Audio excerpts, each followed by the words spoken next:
नमस्कार दोस्तों, आज से हम लोग एसपीडी का क्यूज शुरू कर रहे हैं। इसमें हम लोग क्या करेंगे, जैसे एक बोर्ड उठा लिए हैं, एकदम चैप्टर वाइज चैप्टर चलेंगे। अब उसमें मिलाते भी चलिएगा। आरआरबी गुवाहाटी 1992, राज्य कहाँ है? राजस्थान। अब इसमें एक प्रश्न से जितना प्रश्न बनेगा, जितना पॉसिबल हो, वो सब पूरा इसको हम एक्सप्लेन करेंगे। आप लोग क्या कीजिएगा, कॉपी में वैसे ही लिखिएगा, जैसे यहाँ पर हम बता रहे हैं वैसे ही लिखिएगा, ठीक है ना। तो आइए शुरुआत करते हैं। आप लोग देख भी लीजिएगा, एसपीडी में मिल जाएगा ये, ठीक है ना, फर्स्ट में है।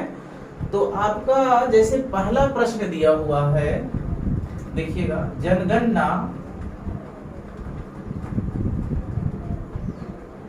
संघ सूची का विषय है।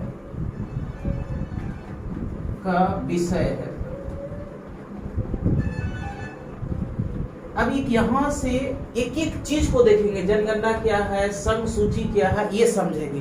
तो पहले तो समझेंगे ये सूची कितने प्रकार के होते हैं। तो जब आप संविधान पढ़िएगा तो 7वीं अनुसूचियां है, उसमें 3 सूची का वर्णन देता है। देखिएगा, आपको 3 सूची के बारे में मिलेगा। सूचियां आपको एक मिलेगा, तब लिखते जाइएगा, ऐसे ही लिखिएगा आप लोग भी। एक आवेगा संघ सूची और एक आवेगा राज्य सूची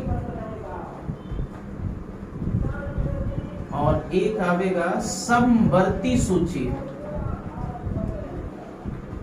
अब देखिएगा इसको कि ये सूची का वर्णन कहां पर है। तो आप देख सकते हैं इसका वर्णन जो मिलता है 7वीं अनुसूची। जब पढ़िएगा आप संविधान का, तो इसमें वर्णन मिलता है कि केंद्र और राज्य का शक्ति का बंटवारा है।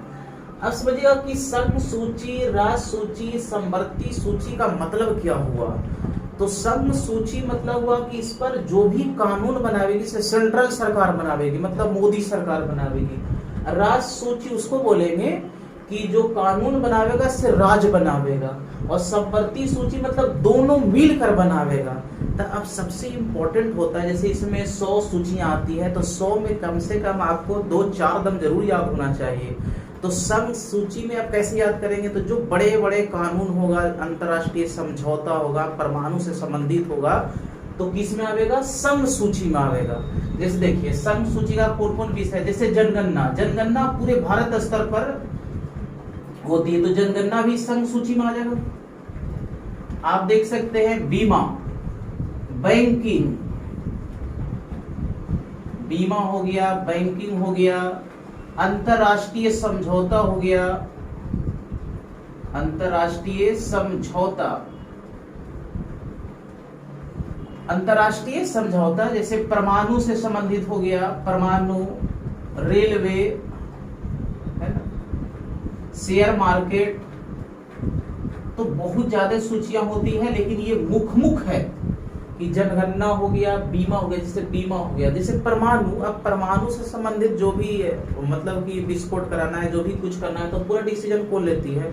केंद्र सरकार लेती है। जैसे रेलवे, क्या राज्य सरकार के भी, तो राज्य सरकार के पास रेल मिनिस्टर कोई नहीं होता है, तो रेल मंत्री कहाँ होता है? केंद्र में। तो रेलवे की पूरा जिम्मेदारी किनका है भाई? तो केंद्र सरकार का। शेयर मार्केट, ये तो नाम सुना लग रहा होगा। तो ये सारी जो आती है, किस में आती है? संघ सूची में आती है, अंतर्राष्ट्रीय समझौता। अब राज्य सूची में कौन आता है? तो जिस पर राज्य सरकार कानून बनाएगी। अब बताइए, लोक कल्याण करना है, स्वास्थ्य संबंधित कानून बनाना है, पशुपालन संबंधित करना है, मत्स्य पालन संबंधित करना है, तो सेंट्रल नहीं आती है, राज्य सरकार क्या करेगी भाई? ये सब बनावेगी। तो इसमें क्या क्या है, थोड़ा सा जानकारी आपको होना चाहिए। लोक कल्याण संबंधी जो भी कानून बनाना है ना, स्वास्थ्य, पशुपालन, मत्स्य पालन,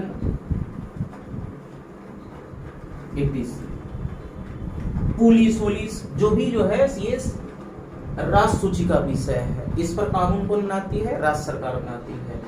कुछ छूटेगा तो फिर से अगर यही क्वेश्चन रिपीट हुआ तो इसमें बता देंगे ये इतना विषय है, इतना विषय है, ठीक है ना। तभी जितना बता रहे हो उतना ही याद कीजिए, ठीक है। जैसे देखिए अब समवर्ती सूची, समवर्ती सूची पर केंद्र राज्य दोनों का अधिकार होता है, लेकिन अगर मान लीजिए किसी मामले में विवाद हो जाता है तो सेंट्रल जीत जाता है। भाई सेंट्रल पावरफुल है ना, नीतीश बाबू का नहीं चलेगा और कोई किसी का नहीं चलेगा। तो देखिए इसमें आपको शिक्षा, अब देखिए शिक्षा पर लेकर दोनों कानून बना सकते हैं। जैसे वन हो गया, आप ये जो है से वन हो गया, शिक्षा हो गया, और एक और देख लीजिएगा, और परिवार नियोजन, परिवार नियोजन। अब देखिए ये 3 तरह की सूचियां होती है, लेकिन एक नई सूचियां और आई है, उसको बोलते हैं अवशिष्ट। ये भी इंपॉर्टेंट है, अवशिष्ट सूचियां, सब लिखते चलिएगा।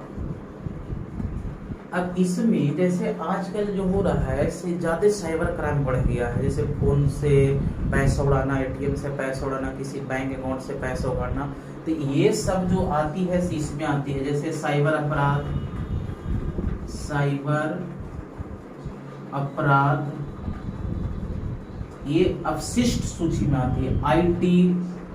आईटी वाला जो भी मामला होगा इसमें आएगा। अंतरिक्ष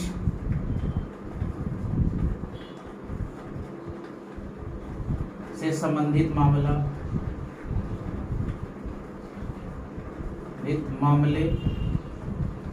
तो इस तरह से हम लोग देखिए कि जनगणना जो है से संघ सूची में, संघ में इतना चीज आती है, तो थोड़ा सा आप लोग इसको नोट कर लीजिए।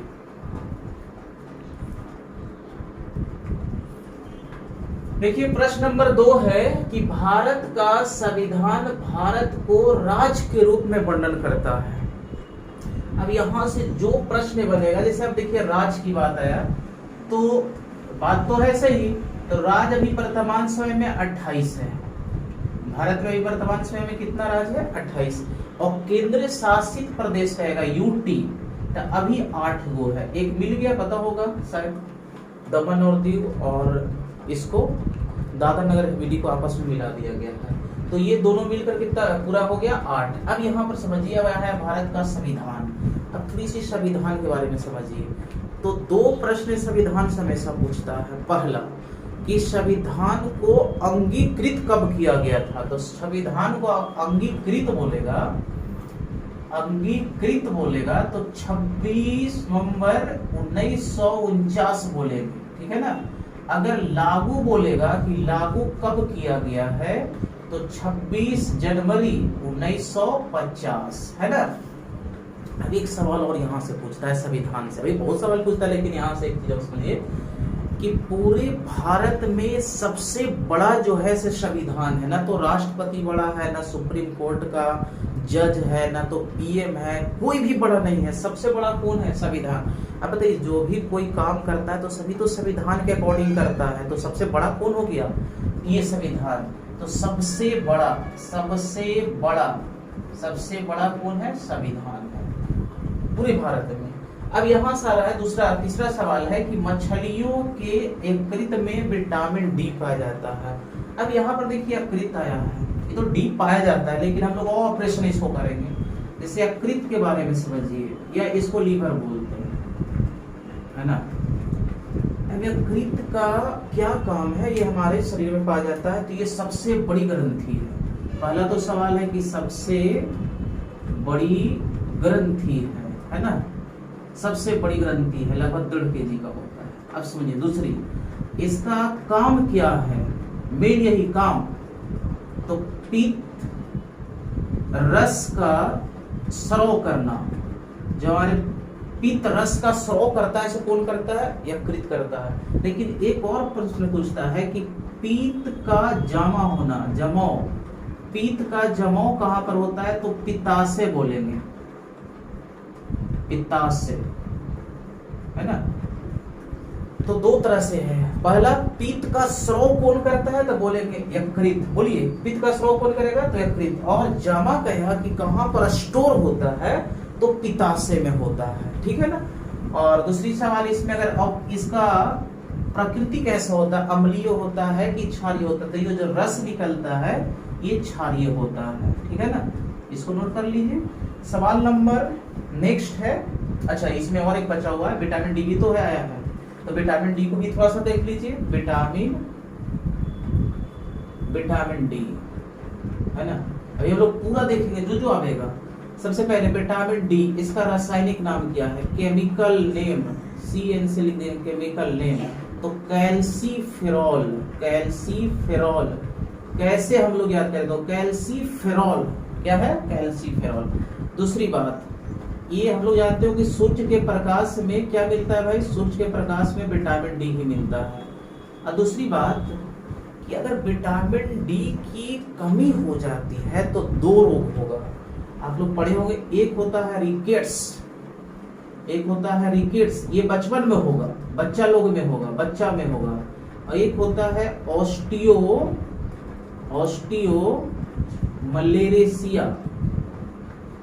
ऑस्टियोमलेशिया, ये होता है एडल्ट में, जो हम लोग जवान मान रहते हैं ना, जैसे हम लोग वाला में अभी में ये रोग हो सकता है।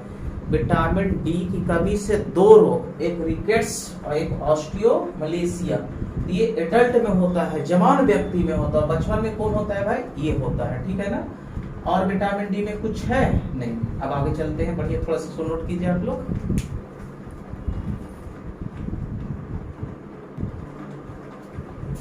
देखिए 4 नंबर प्रश्न है कि क्षुद्र ग्रह मंगल और बृहस्पति के बीच पाया जाता है, तो आपको थोड़ा सा सौर मंडल की जानकारी होना चाहिए। तो सौर मंडल में जो मेन मुखिया जो होता है सूर्य होता है। अब सूर्य के बाद कौन कौन ऐसे ग्रह है, इसको आप एक ट्रिक से याद कर लीजिए, ठीक है ना, तो आप रट जाइए इसको पकड़ के, तो पूरा क्लियर हो जाएगा। देखिए एक हम ट्रिक लिख दे रहे हैं, इसका होता है बुधु सुप मांग जुस अरुणमा लाएगा। इतना याद रख लीजिएगा तो पूरा 8 ग्रह किस क्रम में होता है सब याद हो जाएगा। इसको याद रखेंगे, कोई बुद्धू नाम लगा है उससे मांग रहे हैं, सुप मांग रहे हैं पीने वाला, बुद्धू सुप मांग जूस, मतलब बुद्धू जो है क्या मांग रहा है, जूस मांग रहा है, कौन लाएगा भाई, अरुणमा, लग रहा है उसका करती है भाई, नौकर है। देखिए तो बुद्धू मतलब समझेंगे बुध, तब सूर्य के निकट कौन है, बुध है, बोलिए। फिर देखिए सु मतलब होता है शुक्र, अब पा मतलब बोलेंगे पृथ्वी, और ये है मंग से मंगल, और जू से हो गया जुपिटर, तो जुपिटर बोलते हैं बृहस्पति,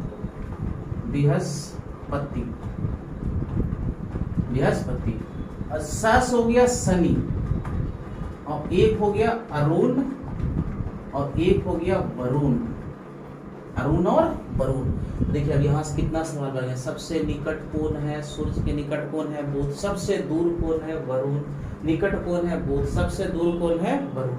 अब एक चीज आप लोग और इसमें समझिए, ठीक है ना।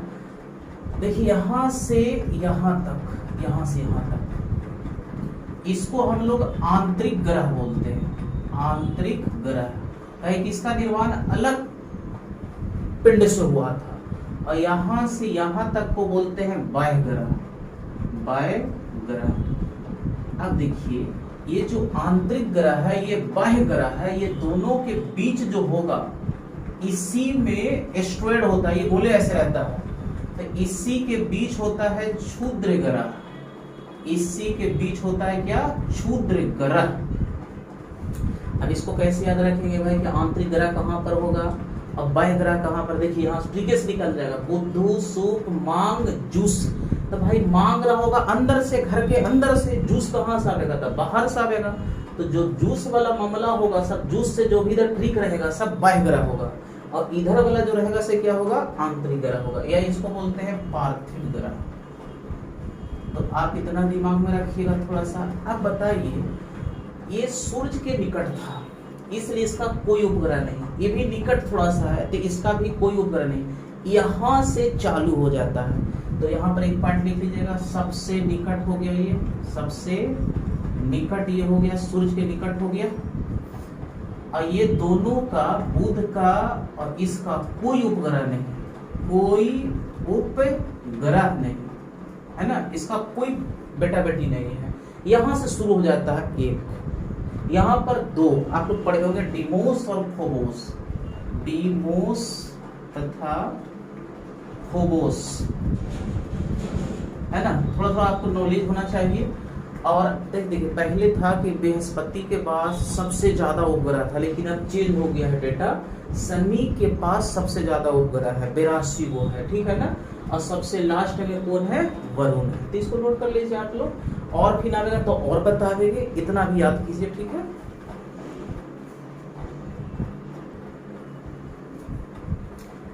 देखिए नेक्स्ट प्रश्न लिखा हुआ है कि तुलबुल परियोजना झेलम नदी पर है, सही है, जम्मू कश्मीर में है। अब यहाँ से समझिएगा तुलबुल परियोजना। अब कुछ और परियोजना के नाम आप याद रखिएगा जो मोस्ट इंपॉर्टेंट है। एक देता है थीन परियोजना, एक होता है थीन परियोजना, है ना, और एक है पोंग परियोजना, पोंग परियोजना, इतना में समझ जाइएगा। एक नाथप्पा झाकरी परियोजना, समझिएगा थीन जो होगा से रावी पर होगा, ठीक है, रावी नदी पर, और ये पोंग जो है से ब्यास नदी पर है, और नाथप्पा जो है से सतलज नदी पर है, सतलज, है ना, सतलज नदी पर है। ऐसे पोंग पर कौन है तो ब्यास है, बोलिएगा, थीन, रावी, नाथप्पा, अब एक आगे तो सतलज हो गया। अब एक झेलम बारे बारे है, तो झेलम के बारे में कुछ और सवाल यहाँ से बनेगा, ठीक है ना। तो पहला एक नगर इसके किनारे बसा हुआ है, तो श्रीनगर, श्रीनगर जो है से झेलम नदी के किनारे है। श्रीनगर किसके किनारे है, श्रीनगर झेलम। कैसे याद रखेंगे, श्रीनगर में ऐसे ही बहुत ज्यादा मारकाट आतंकवादी होता था, हमेशा ही झेल रहा है, तो श्रीनगर झेलम नदी के किनारे। और याद रख सकते इसका उद्गम कहाँ पर होता है, उद्गम, तो एक शेषनाग झील है, शेषनाग झील। अब देखिए ये झेल सही रहा और शेष भी काट दिया, तो शेषनाग झील से झेलम नदी। ये गिरता कहाँ भाई भाई, तो अरब सागर में, अरब सागर में। इसका पूरा ऑपरेशन हो गया, चले आगे। इसके बाद नेक्स्ट प्रश्न आप लोग देखिएगा, तो ये लिखा हुआ है कि बाबरनामा बाबर की रचना है, सही बात है, बाबरनामा किसकी रचना है, बाबर। तो सबसे पहले तो बाबरनामा आ गया, तो ठीक है बाबर है। तो इसके बाद हम लोग थोड़ा सा दो चीज याद रखिएगा, तो बाबरनामा हो गया, बाबरनामा बाबर की है, बढ़िया है। एक और प्रश्न देता है हुमायूं नामा, इसकी बहन थी गुलबदन बेगम। एक मोस्ट इंपॉर्टेंट सवाल है। अब थोड़ी सी बाबर के बारे में आया है, तो बाबर कौन था थोड़ा समझ लीजिए। बाबर, ये बाबर जो है ना, ये मुगल वंश के संस्थापक था।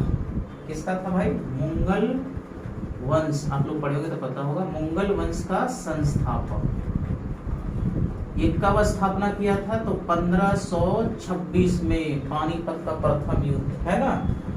अब देखिए, अब बाबर जो था से किस वंश से था, मुगल वंश से। तो मुगल वंश में कुछ आपके बादशाह के नाम याद होना चाहिए जो मोस्ट इंपॉर्टेंट है, और क्रम से याद होना चाहिए। तो इसको देखिए आप याद कर लीजिएगा ऐसे ही। इसको ट्रिक होता है भाजसो, और इसको देखिएगा कादी सिलाराबाद। देखिए आप जैसे याद कीजिएगा ना, तो एक साथ ही पढ़िएगा, भाजसो कादी सिलाराबाद। इससे क्या होगा कि इसमें मकबरा छुपा हुआ है कि कहाँ पर किसका मकबरा है, और ये कौन कौन बादशाह हुआ। तो पहला आप लोग लिखिए, देखिए आप अपने से लिख लीजिएगा बाबर, तो बाबर का मकबरा कहाँ पर हो जाएगा, काबुल में हो जाएगा, बाबर का मकबरा काबुल में। ए से हुमायूं, उसका मकबरा दिल्ली में है, दी से दिल्ली, लिखते चलिए। और इसके बाद अकबर आया, बाबर के बाद अकबर, तो सॉरी हुमायूं के बाद अकबर, तो अकबर का सिकंदराबाद में, सी से सिकंदराबाद। इसके बाद आया जहांगीर, तो जहांगीर का है लाहौर में, कहाँ पर है, ला से लाहौर समझेंगे। और ये हो गया शाहजहां का आगरा में है, शाहजहां का आगरा में। औरंगजेब, ओ से औरंगजेब, बड़ी खतरनाक था भाई। औरंगजेब औरंगाबाद, औरंगजेब औरंगाबाद। ये औरंगाबाद ये वाला नहीं है, बिहार वाला नहीं है, वो महाराष्ट्र वाला है। तो इसके बाद देखते हैं हम लोग, इसको नोट कर लीजिए।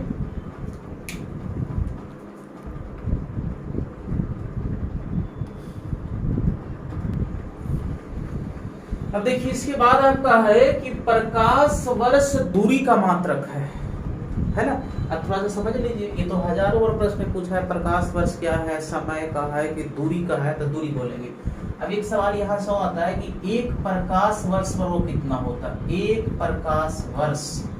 पहले इसका ऑपरेशन कर रहे हैं हम लोग, तो 9.46 गुना 10 की पावर 12 रुकेगा। अगर 12 रहेगा तो किलोमीटर, 12 रहेगा तो किलोमीटर। अगर इसको एक और दे सकता है ऐसे, अब बताइए इसको मीटर में चेंज कीजिएगा तो 3 से गुना होगा, 1000 से गुना होगा तो 12 हो जाएगा। तो 12 मतलब 12 और 3 15 मीटर होगा। तो दोनों डेटा पूछ सकता है कंफ्यूजन के लिए, ठीक है ना। ये प्रकाश वर्ष देखिएगा। और उसके बाद आया दूरी। ये दूरी क्या है भाई, दूरी बारे में थोड़ा समझेंगे। तो ये दूरी जो है से अदिश राशि है, अदिश राशि। अगर नेक्स्ट में आएगा तो पूरा अदिश राशि याद करवा देंगे। और दूसरी बात, हमेशा दूरी पॉजिटिव होता है या धनात्मक हमेशा होता है, भले विस्थापन धनात्मक ऋणात्मक सब होता है, लेकिन दूरी हमेशा क्या होता है, धनात्मक होता है। और ये सबसे बड़ी लंबाई होती है। अब इसके बाद ये सवाल आपको है कि अंतिम मुगल बादशाह बहादुर शाह जफर है भैया। ये बहादुर शाह जफर जो है अंतिम था, ये 1837 से, अकबर द्वितीय के बाद यही बनता है 1857 तक। अब 1857 आ गया तो वही 1857 की क्रांति में दिल्ली का जो नेतृत्व करेगा से कौन रहेगा, बहादुर शाह जफर या द्वितीय। अब देखिए नेतृत्व जब करता है मेन नेता, इनको जब चुन लिया जाता है बहादुर शाह जफर को, था ये तो बुढ़ा बड़ी दम मतलब कि मरने वाला एज में था। तो इसका एक सेनापति था वक्त खां, उसका सेनापति का नाम था वक्त खां। तो दोनों मिलकर दिल्ली पर, मतलब दिल्ली का जो 1857 क्रांति का जो नेतृत्व किए थे, दोनों मिलकर किए थे। बाद में अंग्रेज लोग इनको साथ इतना बुरा बर्ताव किया जाता है कि मत किया जाता, आप तो जानते होंगे। इसको लोग पकड़ लेता है और पकड़ के रंगून भेज देता है। रंगून ये पहला ऐसा बादशाह था जो दूसरे देश में जाकर मरा। तो ये रंगून में जाकर इसका क्या हो जाता है, मृत्यु हो जाता है। थोड़ा सा इसके बारे में लिख लीजिए। बहादुर शाह जफर, ये लिखेंगे दिल्ली का नेतृत्व करता कौन था भाई, बहादुर शाह जफर। इसका एक सेनापति था, ये भी पागल था भाई, सेनापति वक्त खां। अब यहाँ पर जो विद्रोह को दबाया था, विद्रोह को दबाने वाला, उसका अंग्रेज का नाम लिखिएगा निकलसन और हडसन। इसको ऐसे याद रखिएगा, निकलसन मतलब निकाल दिया बहादुर शाह जफर को, हडसन मतलब हट जाओ देश से। अब इसका मृत्यु कहाँ पर होगा भाई, इसका मृत्यु करवा दीजिए बहादुर शाह जफर को, ये रंगून में 1862 में ये मर जाता है। तो इसके बारे में इतना याद रखिएगा, ये अंतिम मुगल बादशाह था। कीजिए इसको थोड़ा।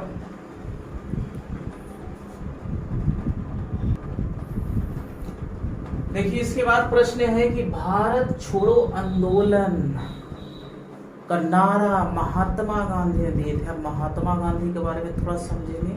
अब भारत छोड़ो आंदोलन से जितना प्रश्न बनता है हम देख लेंगे थोड़ा सा। तो पहले तो समझे कि भारत छोड़ो आंदोलन का प्रारंभ कब हुआ था। देखिए इसको डेट आप लोग को छोटा डेट भी याद होना चाहिए कि प्रारंभ कब हुआ था।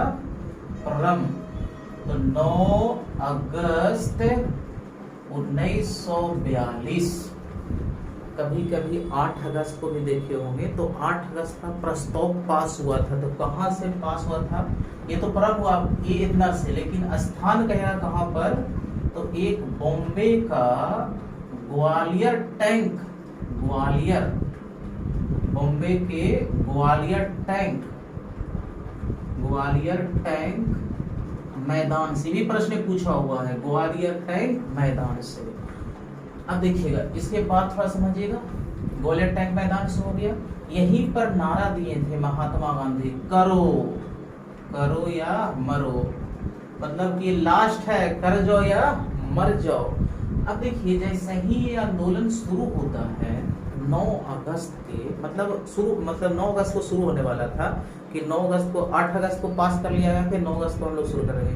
तो अंग्रेज लोग भैया बड़ी चालाक था, वो क्या किया, जैसे 8 अगस्त में पास तो हुआ 8 अगस्त के, तो 8 अगस्त के 12 बजे रात में कहा किया कि ये सब एक ऑपरेशन लाया, 0 आवर, अंग्रेज द्वारा लाया गया था 0 आवर, ऑपरेशन एक लाया गया था, ऑपरेशन 0 आवर, 0 आवर।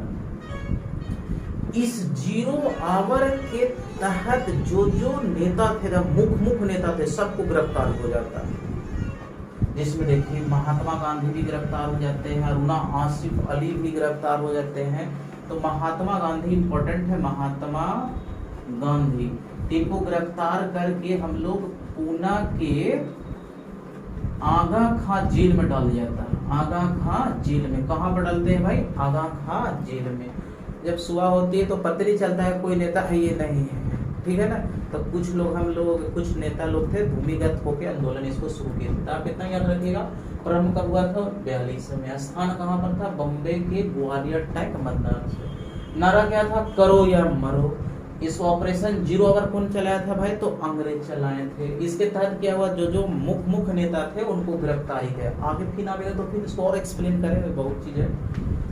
अब इसके बाद आपका है प्रश्न है कि राशियों की संख्या 12 होता है। ये पंडित लोग है ना, राशि, मकर, धेनु, तुल्य, ऐसे सुनेगा, आपका भी कोई राशि होगा, सबका राशि होता है। तो राशि का संख्या कितना होता है, 12 होता है। 12 खाली याद नहीं रखना है, ऐसे तुल्य होता है, मकर होता है, ऐसे वृषभ होता है, ऐसे पढ़े होंगे आप लोग, तो खाली इतना याद रखिए कि 12 होता है। नेक्स्ट प्रश्न देखते हैं हम लोग।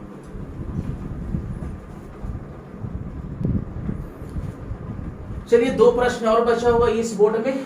एंजाइम मूल रूप से प्रोटीन होते हैं, कई बार आप लोग रटे होंगे, मूल रूप से। अब बदल के देगा तब कैसे होगा। तो देखिए एंजाइम के बारे में और दे सकता है कि एंजाइम क्या है। तो एक तो पहला प्रश्न है कि प्रोटीन है, सही है, प्रोटीन है, लेकिन इसके जगह और दे सकता है ये जैव रासायनिक उत्प्रेरक है। ये भी प्रश्न आया है कि जैव रासायनिक उत्प्रेरक कौन है, तो एंजाइम है, या इसी को इंग्लिश में बोलता है बायोकेमिकल उत्प्रेरक।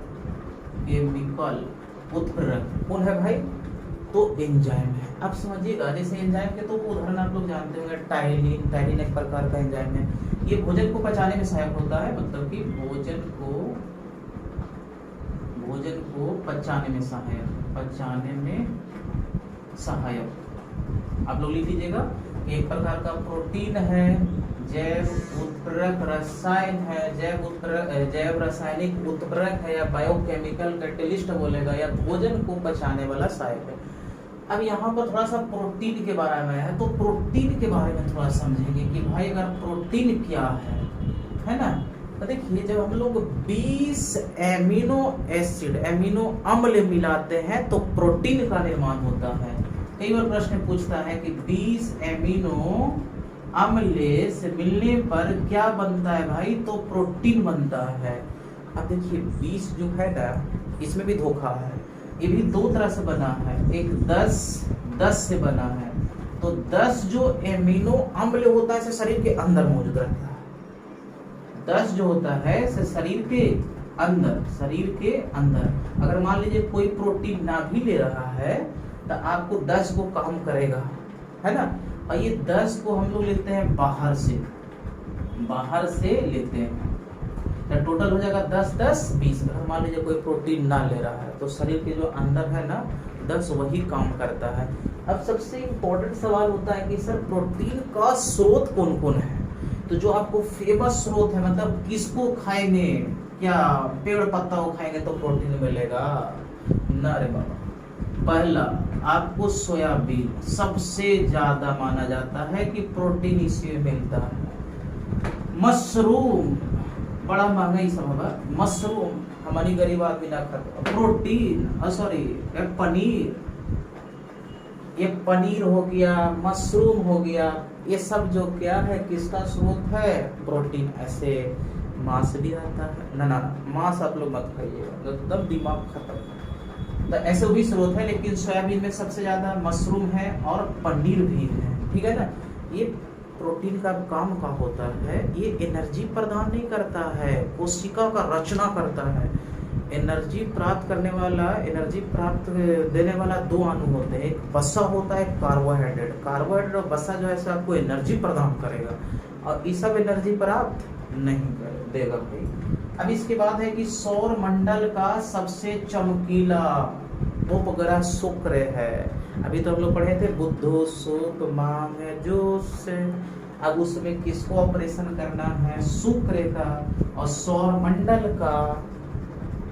अब यहाँ पर थोड़े सौर मंडल का जो मुखिया होता है, सौर मंडल का मुखिया जो है सूरज है, सबका मुखिया यही है। माई बाप जितना उपग्रह या ग्रह है, सबका माई बाप कौन है? सूरज है, कि सूर्य के चारों चक्कर लगाता है। अब यहाँ पर शुक्र के बारे में आया है, तो हम लोग देखे थे शुक्र जो था, इसके पास कोई उपग्रह नहीं था, मतलब एकदम कोई इसका बाल बच्चा नहीं, कोई उपग्रह नहीं, कोई उपग्रह। इसको पृथ्वी का बहिन या भगनी सब बोलते हैं। ये लगभग पृथ्वी के आकार के बराबर लगभग बोल रहे हैं, तो है तो इसीलिए ऐसा बोलते हैं, पृथ्वी का बहिन भगनी सब इसी को बोलते हैं। दूसरी बात, इसे भोर का तारा बोलते हैं। इसके पास कोई उपग्रह नहीं है, पृथ्वी का भगिन बोलते हैं, भोर का तारा बोलते हैं। अच्छा, एक चीज बड़ा चला गया पर चमकीला दे दिया उपग्रह, तो सबसे गर्म भी यही है, सबसे गर्म अच्छा गर्म ग्रह कौन है भाई? शुक्र है। कुछ और प्रश्न इसमें है, देख लेते हैं। अच्छा ये और है, थोड़ा सा और देखिए।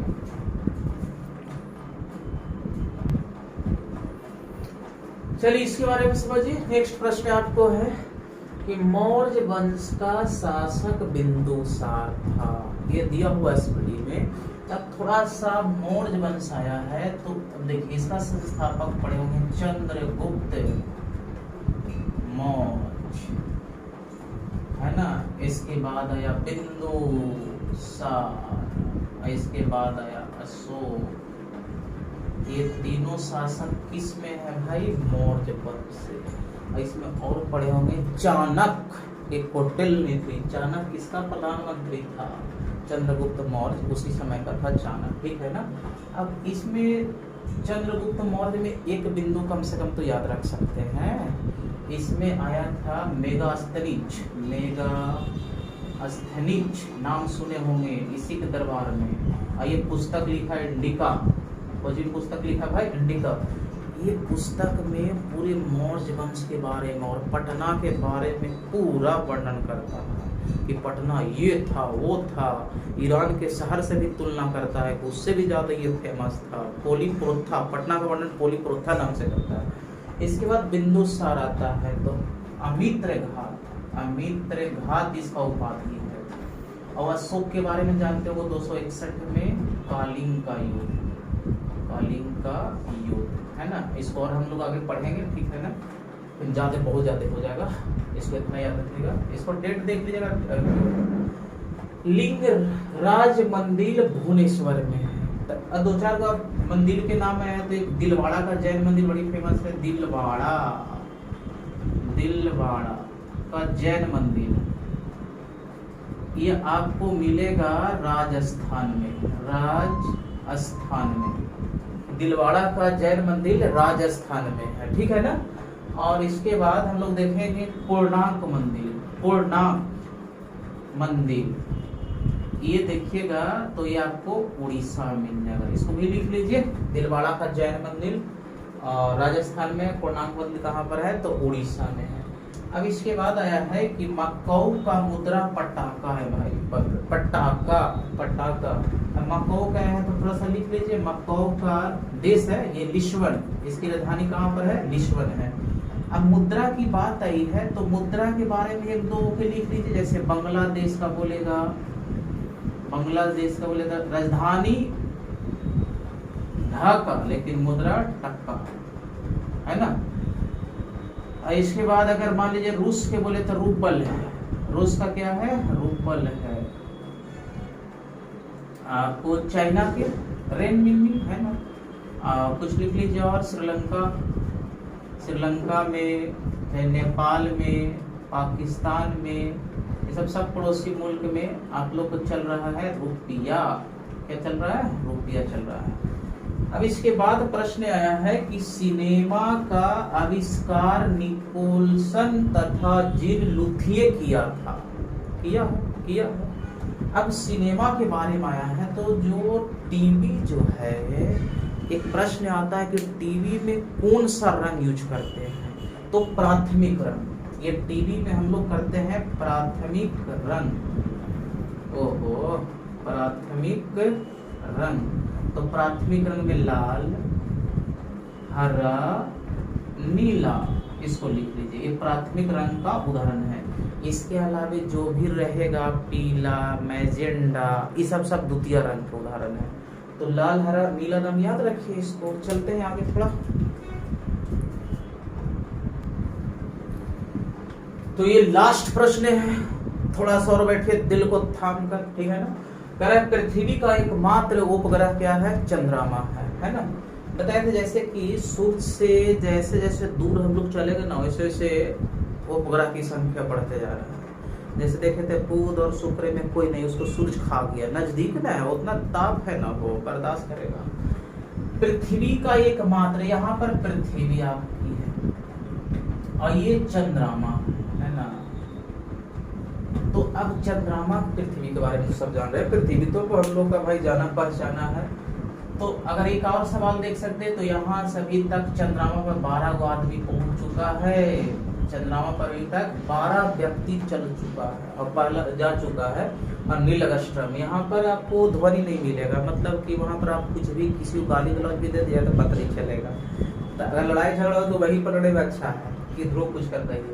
अब चंद्रमा के बारे में थोड़ा सा देखेंगे, इसका अध्ययन क्या कहलाता है। अध्ययन, चंद्रमा का अध्ययन सेलेनोलॉजी,